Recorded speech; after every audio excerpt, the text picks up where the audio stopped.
Apa, ben qaytib keldim.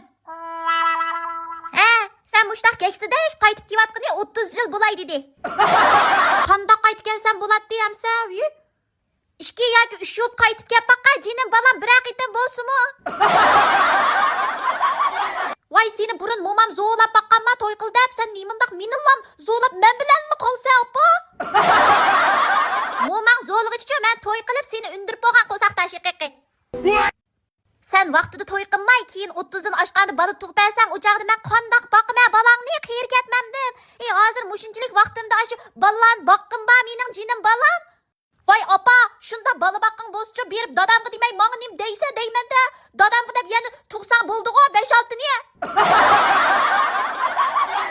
Tuqqim yo'q, mening to'y qilg'immi yo'q.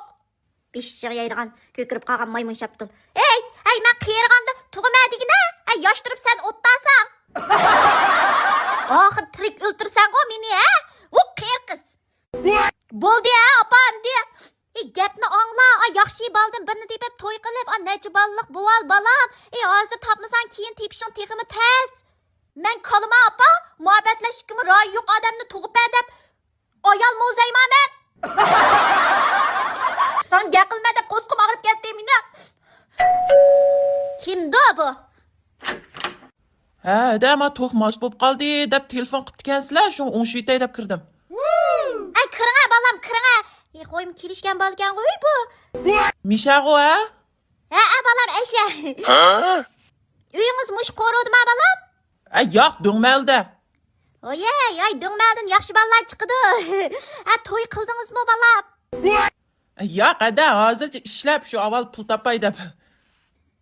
Voy qo'ymobdan, meningcha shunda chiroyli adabli bir qizim bor. Shunda pokiz, o'z bir gul, so'z bir gul qiz. Parangish baqamsizlar balam? Qanda bular? Mushunda bo'ldi balam, sizmi kelishgan yaxshi balkansiz emasmi? Men qo'limni juvalay-da, o'ngshab bo'ldim. Opa, kim keldi?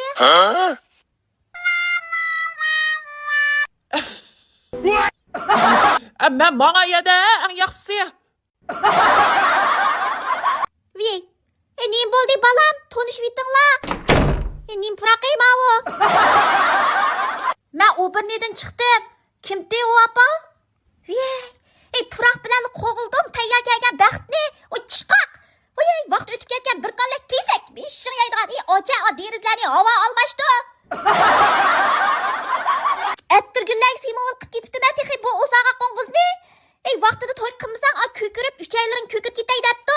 Vaqting o'tib, jinim balam, to'y qilmay baqsan mush yangi yilgacha. Men nima qildim? Nima bekordan tillaysan meni? Uyni beshig'i kiydi